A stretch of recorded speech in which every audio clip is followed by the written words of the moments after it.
Hello everyone, welcome to my channel. Welcome back if you've been here before, and I hope you enjoyed this video and find it helpful. Here on the side I have a selection of thin brushes and a putty rubber where I lifted off the excess pencil work for this little Gosling. So the paints I'm using are Winsor Violet, Sepia, very dark brown, and burnt sienna. I may not need burnt sienna, and in fact I did use yellow ochre. The green, I'm not really going to be using it for this video, and also I used opera rose. So the painting I got is the little Egyptian Gosling. So what I'm going to do is I'm going to add water all around the edge of this Gosling, avoiding the eye and the beak.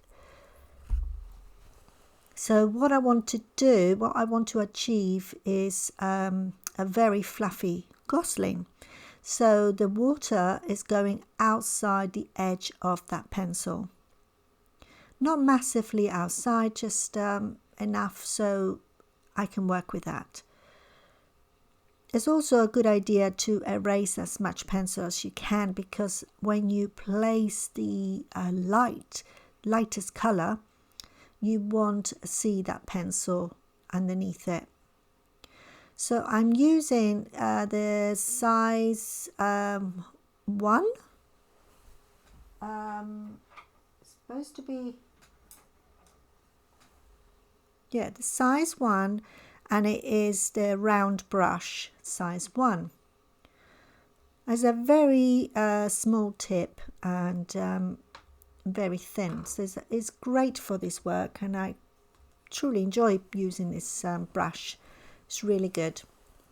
Sometimes I use the liner as well, which is a 0 brush, 0 size, the same make as this brush. So I'm applying the paint around now, and I'm using that Winsor Violet. You can see on the edge of the screen how diluted that paint is. So applying it evenly around, and when I place the paint, I don't place it right on the edge. I place it inside the edge, because I place water in there, that paint will spread out and won't go too far.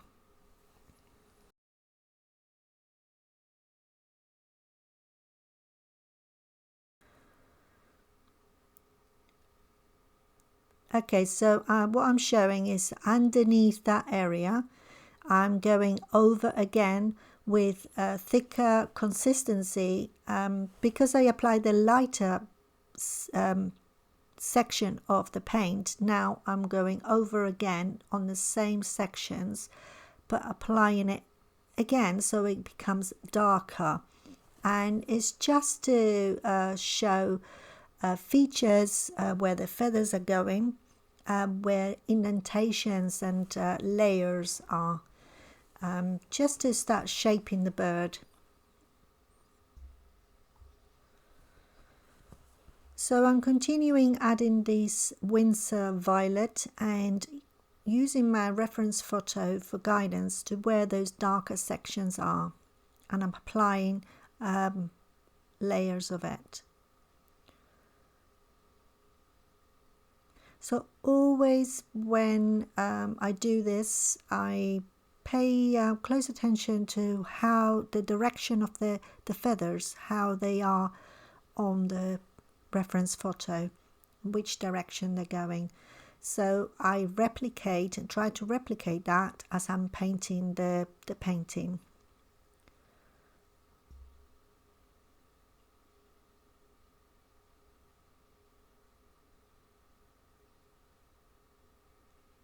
So I'm being quite careful now to go around the eye and the beak, knowing that the top of the head of this Egyptian Gosling is quite dark. So I will be going over again using the sepia, which is a very dark brown, and you'll see that in the video soon. So I had to lift a little bit because also if you find that the paint is spreading out too much over the edge of your pencil that you created to start with, the edge of the border, it is quite easy to lift that edge by using a damp brush and a tissue.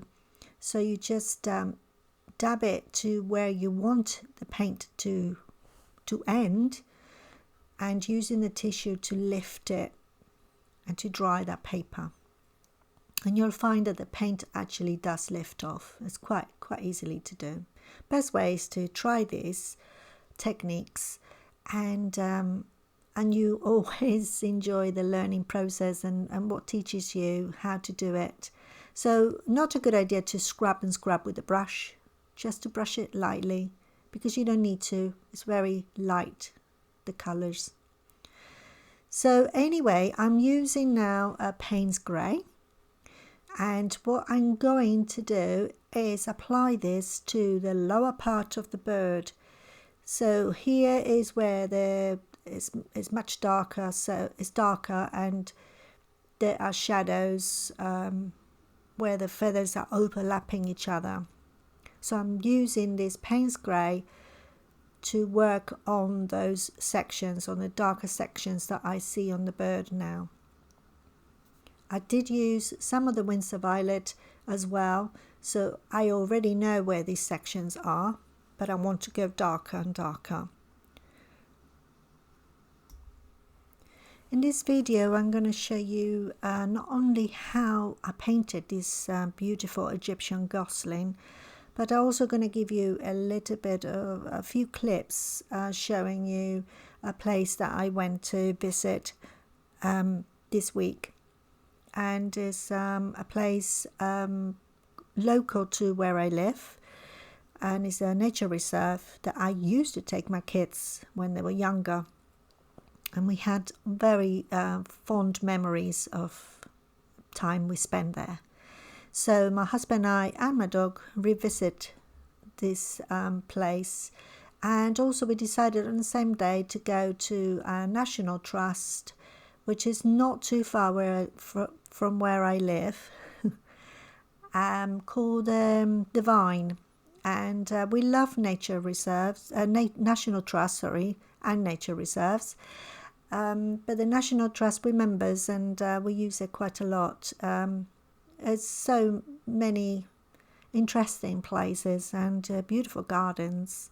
So it was a little bit cold that day, but it was well worth it, and we enjoyed it, and our dog enjoyed it. So I will show you a few clips of that, and I'll put some nice music as well for you to enjoy. So on the painting at the moment, I was going to start working on the sepia. So I need to wet the areas where I want that sepia to go. And the sepia again is a very dark brown. So I'm concentrating now where the darker tones start on this little Gosling, and I'm letting that paint sit on the inside, if I'm trying to explain it a little bit easier for you. So when I place the paint, I place it close to the highlight area, and then I push this paint outwards with, not push, I pull this paint outwards to create a flick of fine feathers. So the also using, it's almost like negative painting, so I'm using the dark paint for the layers underneath the lighter feathers. So the lighter feathers are obviously the light part of that paper, the Winsor Violet that I created to start with. So the thinner the brush, the better for this technique, because you want to make wispy feathers and don't want to create these clumpy feathers on this section. So I'm following the reference photo to help me where these darker sections are, and I'm applying that. So you can see how I'm flicking that paint a little bit around the edges, and then I'm working my way all over the bird and looking for those darker tones. So I will add darker tones on top of this, again using the same technique, and then trying to define the lighter feathers with using edges and fine lines.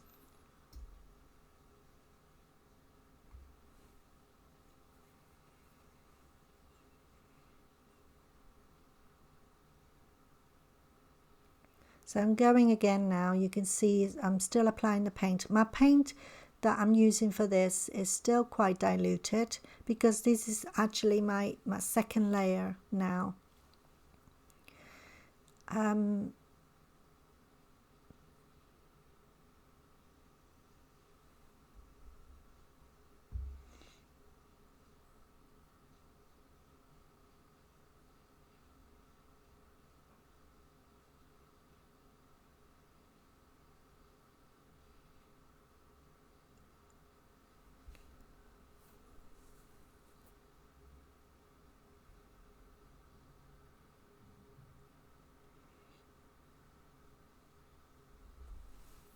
The inspiration for me to be painting this little Egyptian gosling was when I went to the nature reserve. I spotted some in there, and we've been meaning, my husband and I have been meaning to see them live, because he has spotted some in another lake that we go to sometimes, but I hadn't seen them. So he suggested to go to this nature reserve and see if we can see them there. And yes, there they were. So I was taking so many photos and filming them. And there was loads of Canada goose and other beautiful ducks there that I'm planning to be painting in my series of waterfowl birds. So now I'm creating a little bit more detail on the neck and the chest area. So I'm going again, looking at those darker sections that are underneath the overlap feathers. And I'm applying that on every time I place the paint. If it's too strong, then I will add a little bit of water to make it softer. So now I'm going over on the top of the head, and I'm going to be doing the same thing that I done on the body. So I wet the head first, and then I'm applying a thicker consistency of this sepia. So you can see how the paint spreads when I apply it on the paper as it is wet. And it's a beautiful way of doing this painting, because it's still creating that fluffiness. Wetting the paper does help a lot, instead of doing painting wet on dry, which I always do that later on in the painting. When I'm creating that detail, I intend to go wet on dry. So for the top of the head here, I wanted to keep a lighter edges. So I used the yellow ochre that you see me activating on my plate at the moment. And this made it look like the sun is shining on the edges of the feathers on the top of the head. You can use this option as well for parts of the edge of the body, but I used the Winsor Violet for the rest of the body. And because the paint is, the paper's wet, the paint is going into the darker section that I just put in there, as well as the outside.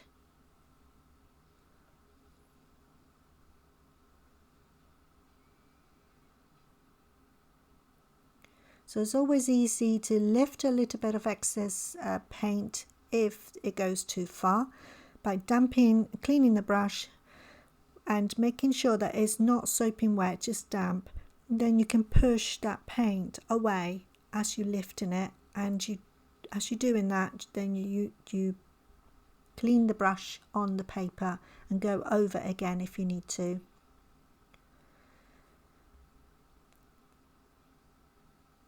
So I'm working around the eye now, and now you can see I have worked the eye and the beak. I didn't film this section because I thought my hand was going to be in the way and you will not be able to see it being so small. So I let it dry first, then I wet in the top of the head again, and I'm applying this paint. So I'm dabbing the paint in sections where it's darker, and as you can see I'm not going too much to the outside because that's lighter and I want to keep that lighter. But what I will do is push a little bit of paint, pull some paint out in sections to create those dark pointy feathers with the tip of the brush. So I'm looking very carefully and observing features on my reference photo to capture any details on the face of this little gosling. It's very important to capture the character of them, and I find that the face is the most interesting part of a painting, and that's where I normally concentrate more on creating that detail.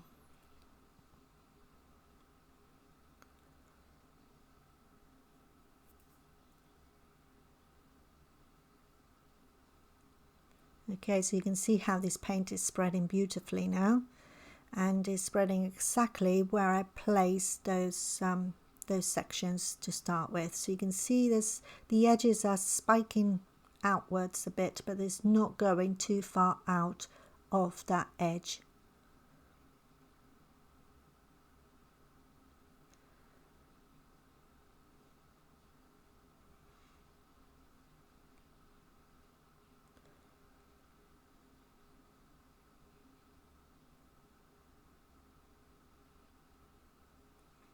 So I used a little bit of water on the edge here under the eye just to help it a bit more.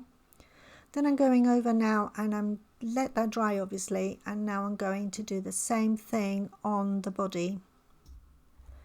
But instead of making it wet on wet, I'm doing wet on dry. So I'm dragging that paint outwards to make the edges softer. I'm not going too far to the edges, only in sections, to create light between those feathers, so the lighter feathers are between those. So the consistency of this paint is a little bit thicker now than before, and I will be going darker still after that as well. So I'm going again on the same areas that I originally placed the darker sepia, and you can see how light the first the second layer, this is the third layer now, the second layer has got very light, and when I placed the paint it looked quite dark. It's quite deceiving with watercolors. You always think, oh my gosh, that's too dark, but you'd be surprised how light it dries.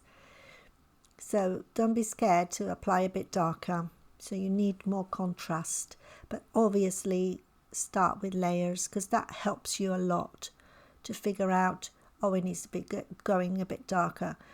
If you have got a very 100% cotton paper, which is what I'm using for this painting, this one is actually hot press. I tend to work with hot press paper, but it's much better for me.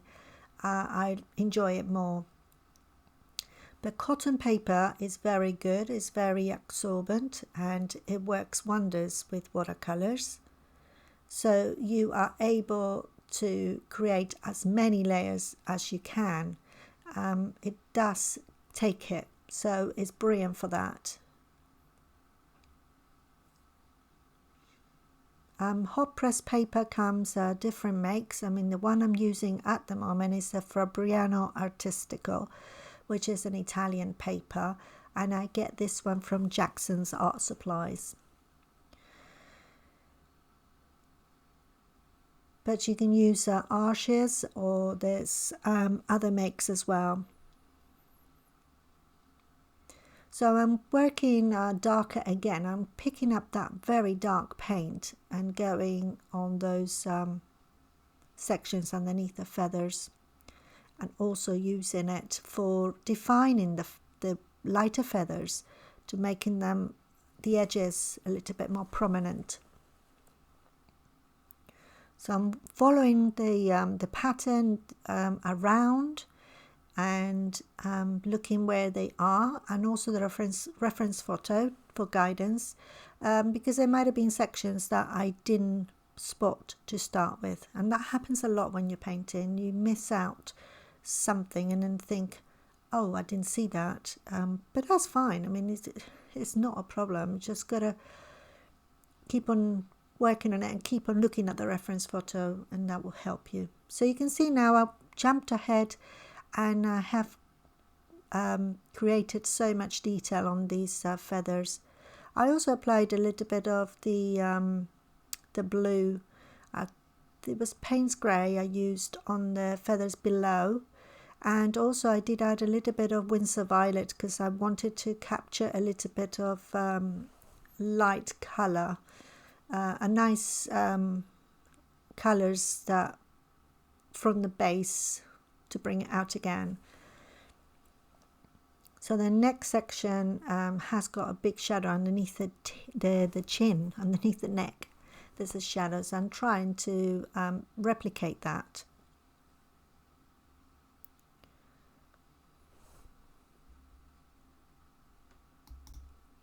Okay, so now I'm going to place these little clips of this nature reserve and the vine, which is a national trust, for you, and I hope you enjoy it, and see you in a minute.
Okay, so here we are back again, and I hope you enjoy those clips.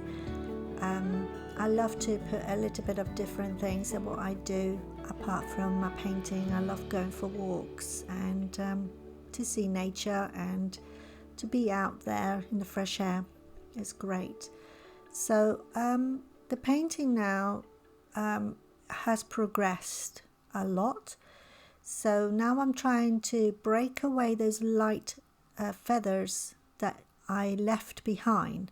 So to make them look a little bit more natural, I'm going with the brown, that was sepia, which is a brown paint, and create little fine lines. And also where the darker sections, where again I'm going over again just to play with that.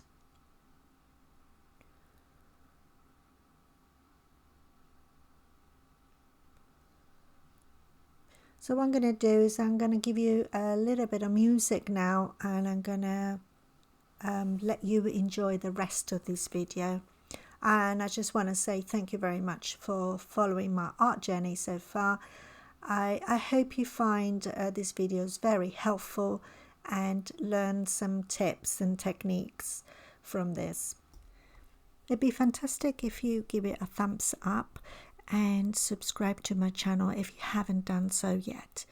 If you had, thank you so much.